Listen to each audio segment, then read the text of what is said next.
Ngayong araw nga ay napakaganda ng sikat ng araw kaya naman naisipan ko na lang mag-repack ng aking panindang mantika. Hi guys, so for today's video mag-repack tayo muna ng mantika. Tigpa 5 pesos.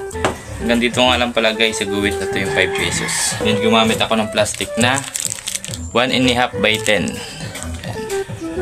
Ganitong paraan nga pala ako mag-repack ng aking panindang mantika at sinisigurado kong mapapaabot ko ito ng 40 pesos ang isang bote. Pero huwag kayong mag-alala at hindi naman ako lugi dyan.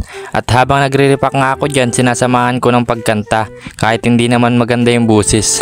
Ito nga palang nire-repack kong mantika ay isa din sa fast moving product kaya mini-make sure ko na meron akong repack dahil madalas nga 5 pesos ang binibili ng aking mga customer. By the way guys, matanong ko lang, dyan ba sa inyo may nabibili pa ba kayong halagang 5 pisong mantika?